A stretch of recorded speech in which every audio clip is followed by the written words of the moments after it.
Special welcome to all our guests on the floor. It's a great day to be a Shamrock. It's my pleasure to introduce the person who's going to introduce our guest speaker today. The person I'm going to introduce is a fellow Shamrock from the class of 1966, and he's been involved with the school for over 30 years, but for the last 5 years, he's been working with us directly every week and making this school better and better. He has helped us and has invested his time and his money and his knowledge, and we have increased our capacity here at school. He's helped us not only with tuition assistance to allow every young man that wants to come to CC to be here. He's helped us with our teachers' salaries, compensation, and our facilities. We did the new front entrance, our new connector road. He was all involved in all of that. And as we move forward, the beautiful Hall of Science bears his parents' name. The George and Mary Turek are actually his parents' names, that he wanted to honor them and put his name on this beautiful building that we're going to open this summer. He's a great man. He shares the same last name as myself, though there is no blood relation. I consider him a brother. He loves CC. Please welcome and rise and thank him, Mr. George Turek.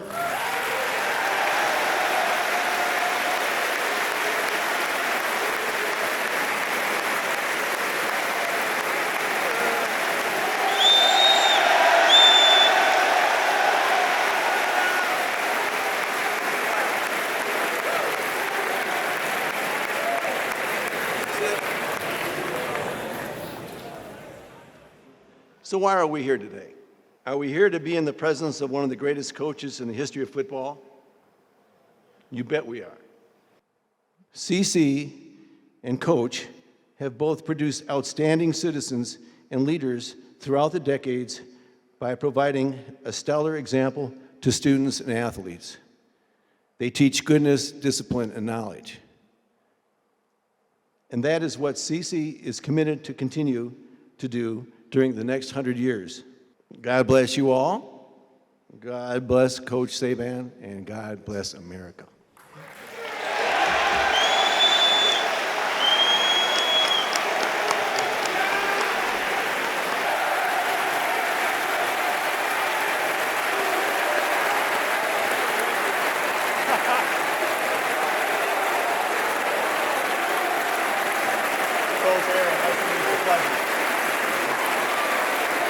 Thank you. Thank you. Thank you.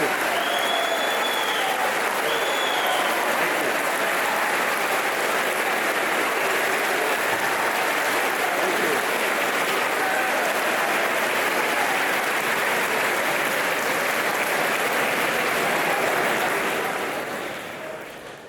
Thank you all so much.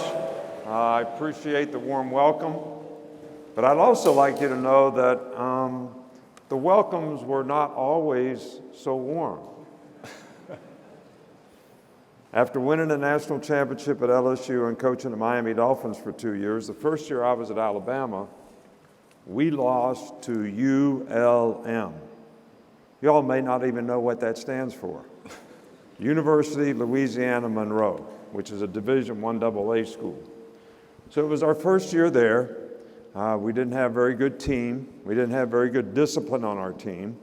We had 5 guys suspended for this game. This was the 11th game of the year. We turned the ball over 6 times, and we got beat by a Division I AA school. So the welcome was not so warm. But sometimes you guys, if you're athletes, maybe you understand this and you know that not only is it humiliating, probably the most humiliating loss of my entire career. But it's not just humiliating to lose.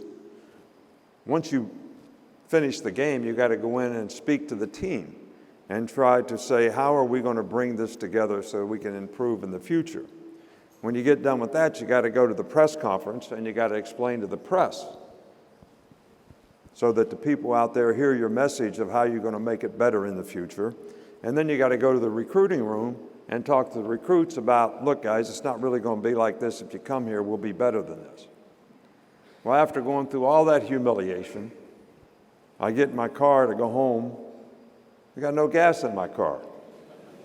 So now I got to stop at a service station. It's not really a service station, it's a self-serve. I put my gas in, I go in and pay for it, and I was wearing my LSU National Championship ring. And I pay for the gas, and the guy says, "Hey man, where'd you get that? What is that?" I said, "It's a national championship ring, and we're going to do the same thing here at Alabama." And the guy says, "We'll never do it as long as that Nick Saban is the coach." So, but anyway, these guys are supposed to be asking me questions. I don't know if I'm going to answer them or not, but we'll let them ask.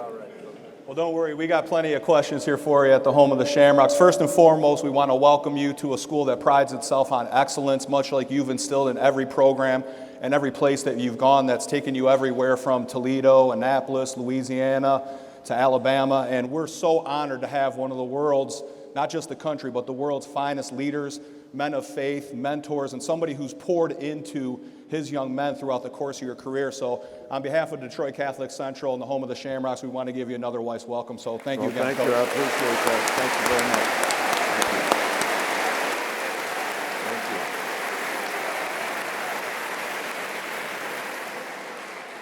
you. You'll always get a warm welcome here at Catholic Central. We pride ourselves on our faith here at Catholic Central. Our school motto comes directly from the Bible: teach me goodness, discipline, and knowledge.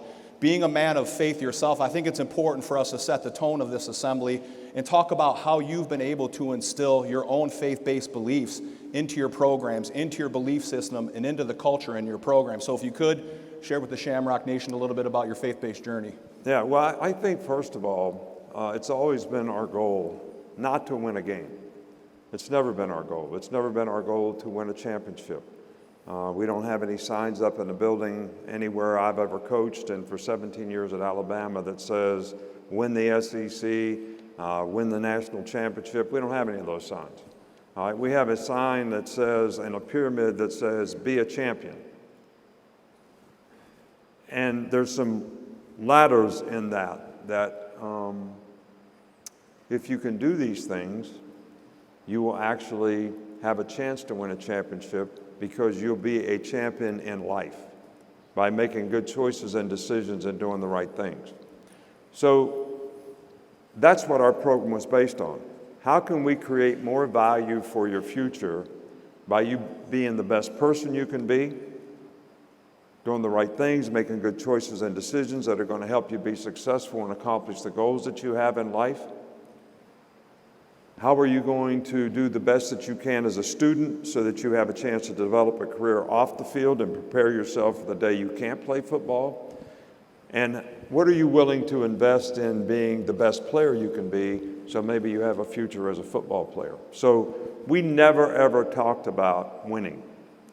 We always talked about, what do you have to do to be successful? You know, every player that I ever coached, the first thing I asked was, what do you want to accomplish when you come to the University of Alabama? And a guy would say, I want to be a good person, I want to graduate from college, and I want to play in the NFL someday. And my next question to the guy would be, do you understand what that entails? Do you know what it takes to do those things? And most of the guys would sit there and they really couldn't give me a good answer. So we would define, what does it take for you to accomplish these goals that you've established for yourself? You know, people always ask me about the process. What is the process? What is the process? The process is very simply the definition of what you have to do to accomplish the goals that you have as a person, a student, a player, whatever. Successful business person. So we would sit down and we would define exactly what this person has to do to be able to accomplish these goals. And I would tell the person, you know, I'm going to come up to you every now and then and say, how you doing? Are you making progress toward these goals and aspirations that you have? And the guy would say yes, and I would say why? Or he would say no, and I would say why? Because I wanted you to self-assess.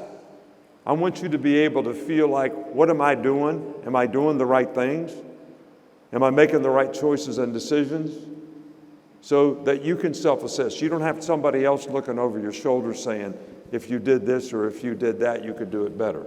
Because that's important to being successful as well. And the third part of that is, and the most important part, is do you have the discipline to execute it every day? All right, we made this choice and decision of what we want to accomplish and what we want to do and who we want to be. And now we've defined exactly what you have to do it. We've even talked about how do you have to edit your behavior to do it by self-assessing.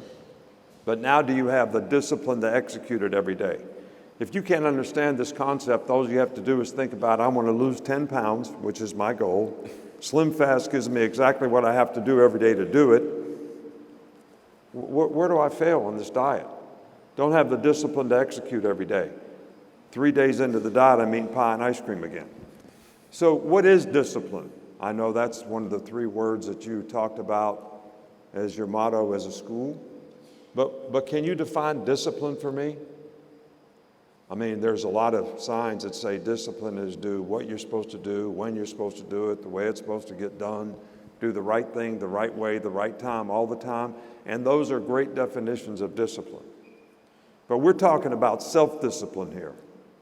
We make hundreds of choices and decisions every day that come down to 2 questions.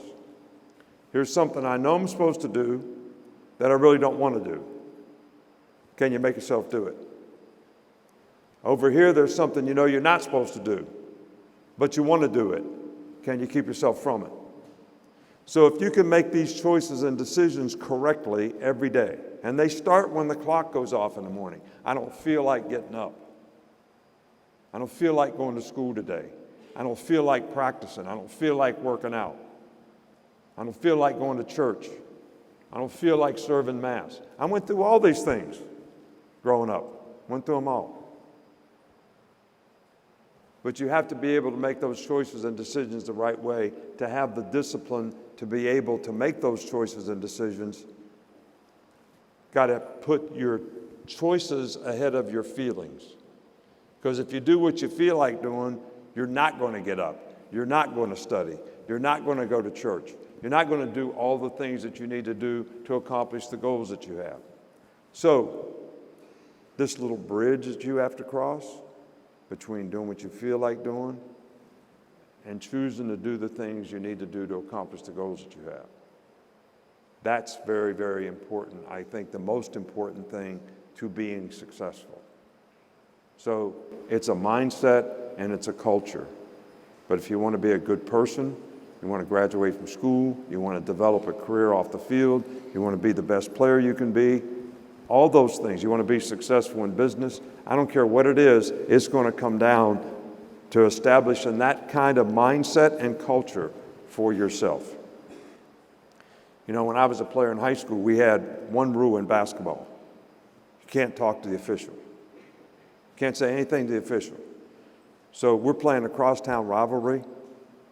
It's actually where Senator Joe Manchin went to school, Farmington versus Monongah, back in West Virginia, where I grew up. So I dive for a loose ball. The other guy knocks it out of bounds. The score's tied at the end of the game. We're playing for the championship. Whoever wins this game is going to win the championship. And they give the ball to the other team, and I jump up and say something to the official and get a technical foul when the score's tied. So we ended up losing the game. Guy made the foul shots. We lost the game.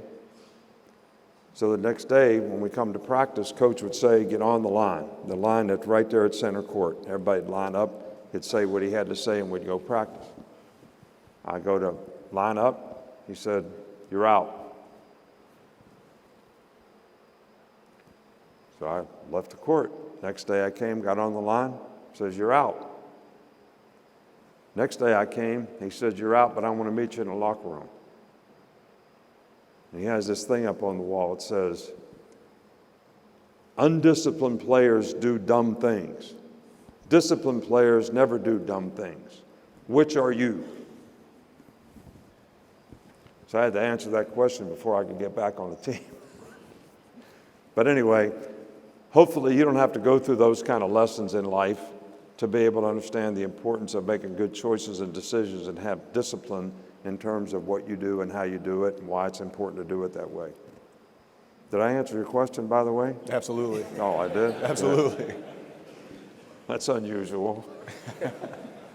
Coach, I feel a lot of young people fear competition because they feel failure. They fear the failure that they might experience.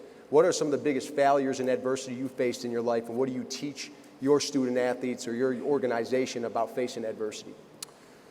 Well, first of all, I think everybody needs to understand that there are no great victories in life unless you can overcome adversity. So if you don't have perseverance and you can't overcome adversity, you can never have a great victory. So I hate to tell this story because we're in the state of Michigan, but I'm going to tell it anyway. So in I don't know if it was 80 or 81, I was coaching at Ohio State.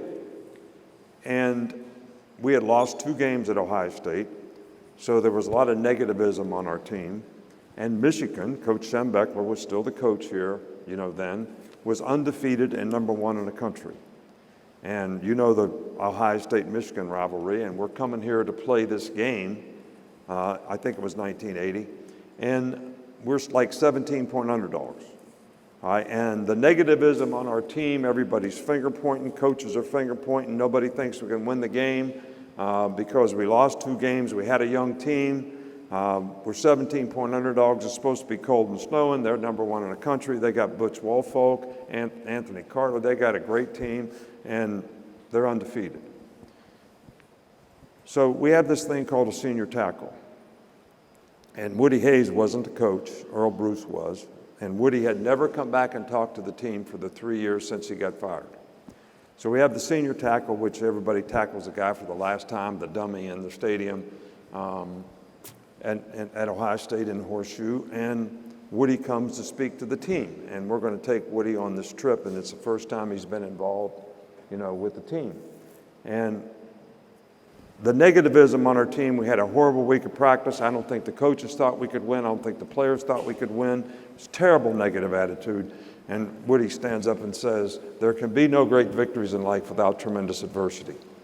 And he takes this game that we're going to play Michigan, and he equates it to the war in the Pacific, which is the greatest military victory of all time because of Pearl Harbor and the adversity that we had to overcome to win the war in the Pacific. And he parallels it to all the adversity that we're going to have in playing the #1 team in the country at their place with 105,000 people rooting for them. And what a great opportunity you all have for a great victory. So all the negativism went right out down the chute, and now everybody was looking at this as a wonderful opportunity to have a great victory. Guess what? I hope there's no Michigan fans in here, but we won the game 14-9. So I was a young coach. I was only like 27 years old. I was coaching the DBs. So we're in the locker room after the game. I'm in the coach's locker room after the game, and I'm saying, wow, we finally arrived with this young team. We could beat anybody in the country now. I hate it that this is the last game of the season. And, Coach Woody comes waddling in and says, man, I'm glad we don't have a game next week. I said, what are you talking about, man? We could beat anybody next week. That's what I'm thinking. And he said, excuse my language, we played ass over tea kettle today. There's not a team in the country we could beat next week. So, but the whole idea is you can't waste a failing, and you can't waste an opportunity. When we lost the national championship game to Clemson on the last play of the game in whatever year that was, 2015, 2016, that's the first thing I said to the team after the game. You can't waste a failing.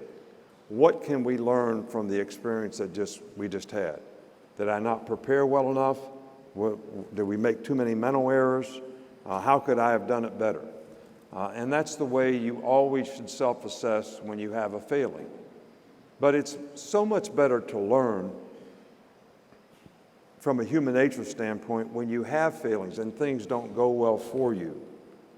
Look, there's a book out there called The Road Less Traveled that I would encourage everyone in this room to read.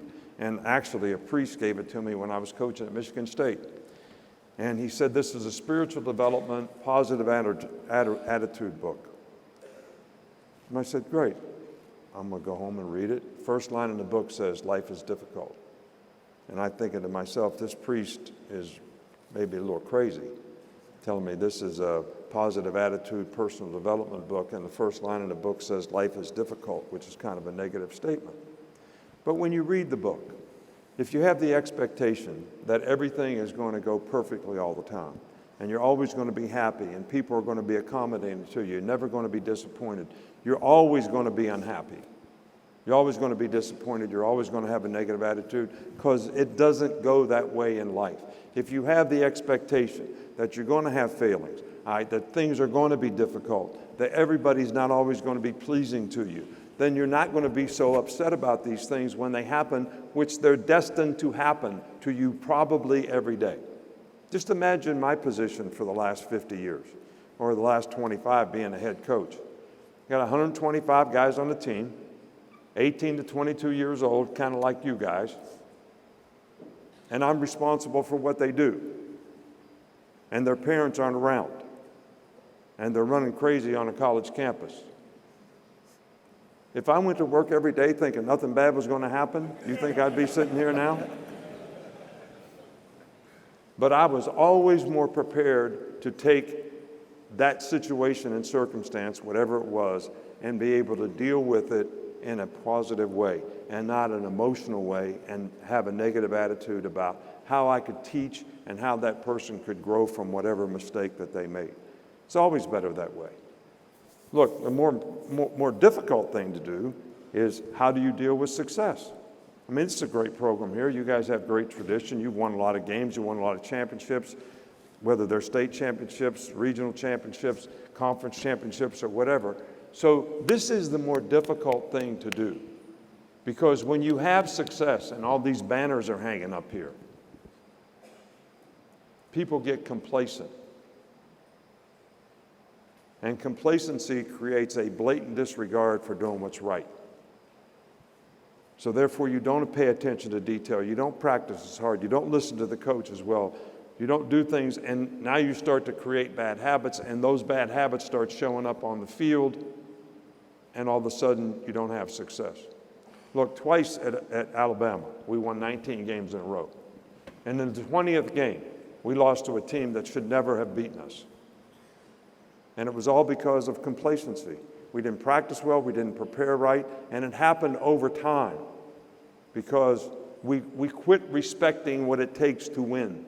We quit respecting what it takes to be good, and started thinking it was just going to happen because of who we are. We're just going to show up and everything's going to work out. It doesn't work out that way. It doesn't work out that way in life. It doesn't work out that way as a parent. It doesn't work out that way as a husband. It doesn't work out that way at work. It just doesn't work out that way.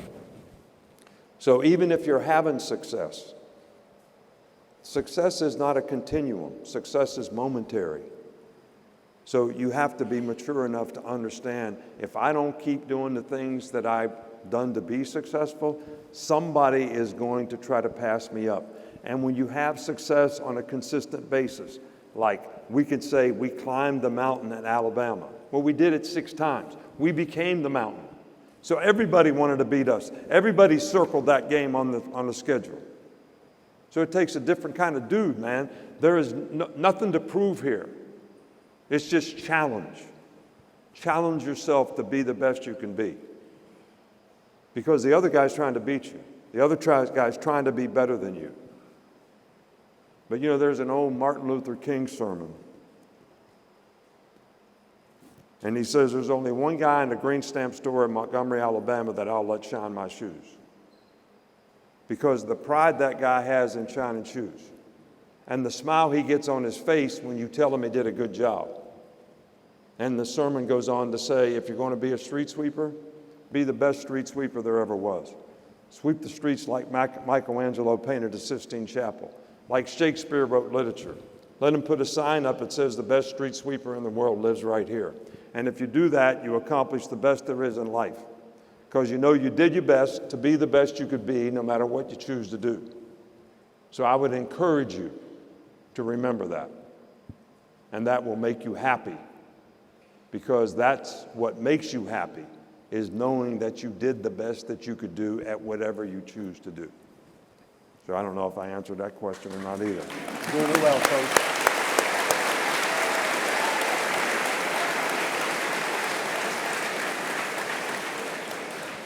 All right, we're 2 for 2 on questions. Let's start getting a little tougher here. I love the analogy of the mountain. I remember in the special that you did with Coach Belichick, you guys talked about that. You said the good ones get to the top of the mountain. The great ones find a way to push past the top of the mountain and become that mountain. I love that. A lot of people here might see a finished product, and I know you don't consider yourself a finished product yet. There's plenty of time left for you. When you talk about things like that, that had to come from somewhere. Had to be built by someone, by some great mentors, and I know you're a great mentor to a lot of your players and friends and things like that, even Coach Belichick. I saw an interview last night with Kool-Aid McKinstry. They asked him about your retirement, and he talked about how much he loved you. Didn't talk about the coaching, talked a little bit about accountability, but he talked about how much he loved you, how he would always be there for you as a player and as a friend, and that really hit me because I don't think people use the word love a lot when it comes to any type of level of athletics, or even as much as they should in life. When you talk about some of the influences that you've had and the mentors like you've become for so many, who are some of the people that help you build that armor to become who you are today? Well, first of all, I had good parents growing up. And, you know, I always had good people around me, including church. You know, I started serving Mass probably when I was 7 years old. And Grandma Saban used to hit me with the umbrella on the way if it was raining. So I had great coaches. My dad was actually one of my coaches, and he was a perfectionist. I worked in a service station for 8 years, pumping gas. Service station, not self-serve, service, it's different. You wait on people, you serve them, you clean the windows, you pump the gas for them, you take the change. And I learned so many lessons in all these experiences. Like in that service station, I learned a lot of lessons about how to treat people. And if you don't treat people the right way, there's going to be consequences. You know, my girlfriend, Joyce, when I was about 15 years old, broke up with me, and I was working. My dad was sitting in his office, and I was in a bad mood, so I was treating the customers bad and wasn't doing a very good job. And I bring the money and put it in cash register. He said, "What's wrong with you today?" And I said, "Well, my girlfriend broke up with me." He says, "Oh, you don't have a girlfriend now?" I said, "No, she broke up with me." He said, "You know, you're not treating the customers very good. And as your boss, if you don't start treating the customers better, I'm going to fire you. If you get fired as your dad, I'm going to give you a butt whipping." So the point I'm trying to make to you here is don't let one bad thing turn into three. So I learned all these lessons, like, you know, growing up.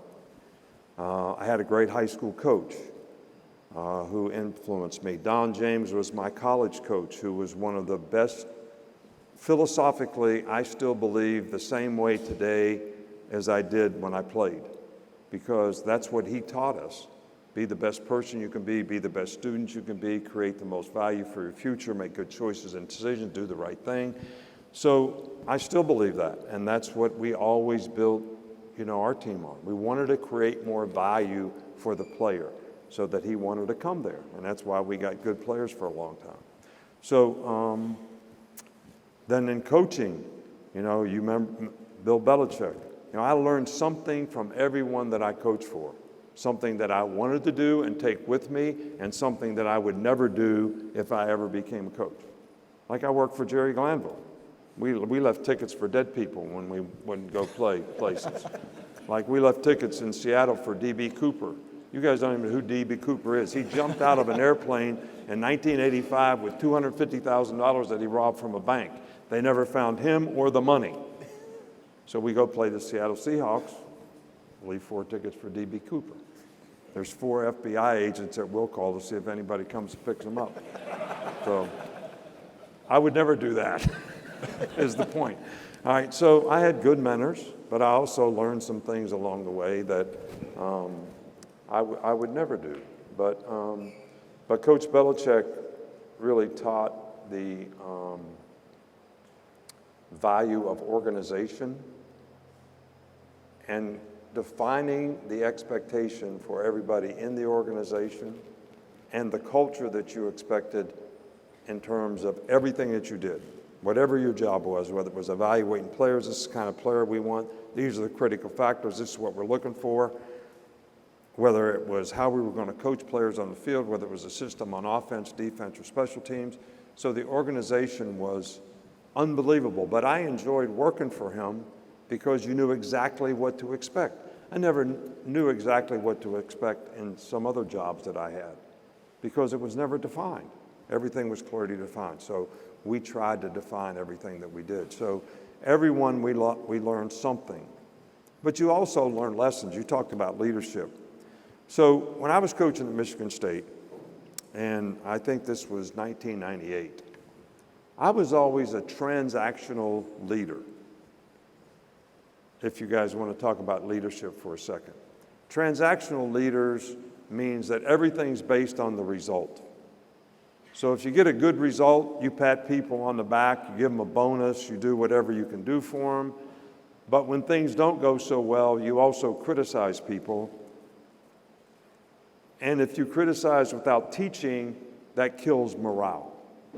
So everything was win, win, win. Everything was result, result, result. It's kind of how I grew up, all right, but it's how I sort of coached. All right, but when 1998 came around, I was the head coach at Michigan State. We were 4-5. They were talking about firing me, and we were going to play Ohio State. At Ohio State, in the 10th game of the year, and they were undefeated, and they had been number one since fall camp. They had a great team. So I look at the film, and I say, we got no chance to win. No chance to win. So I call my sports psychiatrist, and I say, what are we going to do here? We got no chance to win. Why don't we even tell the players? He says, well, you got to quit worrying about winning and start worrying more about what you have to do to win and focus on not the outcome, but what do you have to do to get the outcome. And we'll start in this game by saying I got to play one play at a time, like it has a history and a life of its own, and there's no external factors. There's no scoreboard, there's no social media, there's no line on the game, there's nothing. Nothing can affect you, the crowd, nothing. You're going to play one play at a time, like it has a history and life of its own. That's it. So we go play the game. Players play, they have fun, they're not worried about winning or losing. We get behind 17-7 in the game, nobody blinks. We come back and win the game, 28-24. Changed my whole philosophy as a leader. I became a transformational leader. Someone who set an example. Be somebody that somebody can emulate. Care enough about other people to serve them for their benefit. Not your benefit, their benefit. If you're serving them for your benefit, that's manipulation. People see right through that. So you create a vision for everyone. You care about everyone. You know, people only remember how you make them feel. That's all they remember. They don't remember what you said. They don't remember what you did. They remember how you made them feel. So to serve other people, to have a vision, to have passion, to set a good example, to care, to listen, to learn, to encourage people. I mean, if you look at my record from that game in 1998, from then on, totally different. Totally different relationships with players, different relationships with the people in the organization and the coaches. The togetherness we had was so much better. So to answer your question, I only learned from other people that were coaches. I learned from all kinds of people who influenced me to change philosophically. But I was always one to change. And no matter what happened, we always were adaptable. You know, if you can't adapt, you're going to die. The dinosaurs couldn't adapt, they died. So you always have to adapt to a changing environment and a changing world. And that's something that I was always proud that we were able to do. Even name, image, and likeness and transfer and all that, we still won in that era. So it's important that you learn every experience. You never arrived. You never arrived. If you arrive, you rot. All right, so you always got to reevaluate everything that you're doing. You got to take the weeds out. You got to cut the branches that don't bear fruit. All the time, you're trying to get better. And the judgment that you pass, make sure the judgment that you pass on yourself is the most important one that you pass, not what you pass on everybody else. Amen. Amen.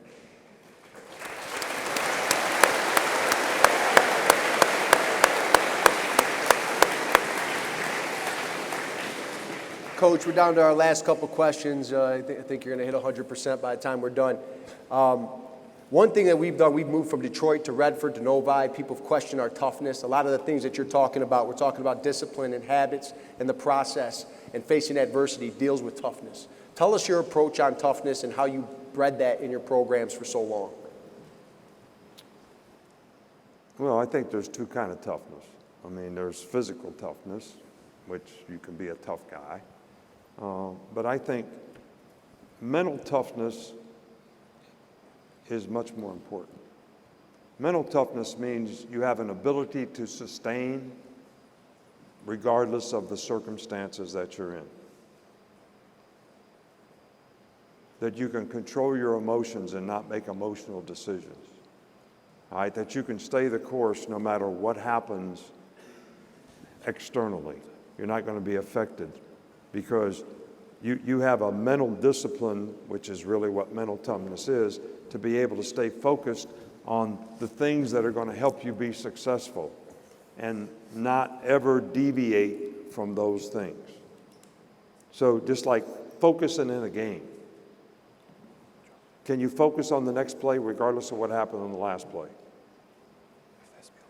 You know, you all probably, these guys up here, you all seen Friday the 13th, right? Is that still something people watch?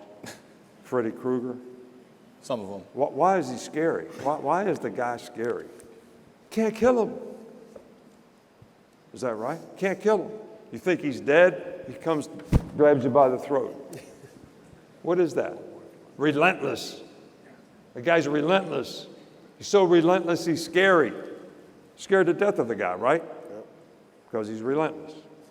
Well, if you want to have mental toughness, how does the other guy reacting and responding to how you compete, whether you won that play or you didn't? If you can play the next play and you can do it over and over and over again, the guy's going to say, I'm whipping this guy, but he's not giving an inch, because you have the mental toughness and the mental discipline to be able to sustain and to persevere. And eventually the guy says, I give. Because you never know how the other guy's reacting to what you do. You never know. You know, there's an old fighter called Cyclone Hart, and he fought against Arturo Freeman. And Arturo Freeman was like Rocky. He's a grinder, wasn't a very good athlete, worked hard, you know. But Cyclone Hart was kind of like Muhammad Ali. Very athletic, fast, quick, fast feet. But he never trained very hard, never worked very hard. So Arturo Freeman over here, they go fight. And Cyclone Hart's beating the dog out of him for the first 4 rounds. But he starts to get tired. Arturo Freeman just taking punches and grinding and taking body punches and grinding. Cyclone Hart gets tired. Arturo Freeman wins the fight. So Cyclone Hart is like devastated. And then he goes to the press conference afterwards and he hears Arturo Freeman say, if it had hit me one more time in the ribs in the 4th round, I was ready to quit. But he didn't. So what happened? Instead of him quitting, he persevered his best punch and then ended up losing the fight. So it broke his heart when he heard the other guy say, if you'd have hit me one more time, I'd have quit. So you never know how it's affecting the other guy. You never know. You know, Joe Lipsy told me one time he fought Marvin Hagler. Marvin Hagler was a middleweight champ. And Joe was doing really well for 3 rounds. All right, then he got knocked out in the 4th round, got beat up pretty bad. I said, hey, Joe, what happened? He said, I hit him with my best punch in the 3rd round and it never fazed him. I never thought I could win after that. So you never know how what you're doing is affecting the other guy. So that's why you got to keep grinding. You got to keep playing hard. You got to keep doing what you do at a high level all the time and persevere. Because you never know how it's affecting the other guy. Even if he wins that play, your relentless attitude, like Freddy Krueger, would break the guy mentally if you can sustain it and do it. Awesome. Appreciate you.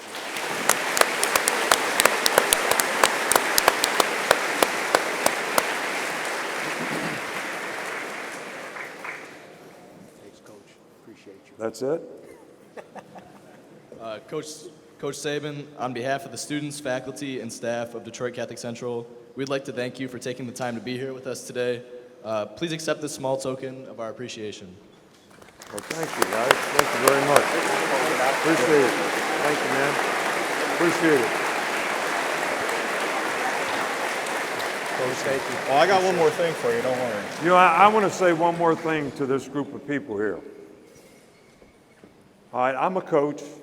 Everybody thinks that I've always been a guy that sort of gets the team to play together. But each one of you in this room today is an individual. And everybody says there's no I in team, and that is correct. But there is an I in win. And that I stands for the individual because you make the team what it is. By you making the right choices and decisions and you doing the right thing. And every time a team fails, it fails because of an individual error. So always be responsible for your own self-determination. Always be responsible to do your job at a high level. You owe it to yourself as an individual to create value, but you owe it to the people on your team who you play with. Because that's the kind of trust and respect you have to be a team. So my point here is you as an individual is the most important thing that you do in terms of everything that you challenge yourself to do. So don't look around at what somebody else is doing. Be responsible for your own self-determination so that you can be the best that you can be. Thank you very much. God bless you. Roll Tide.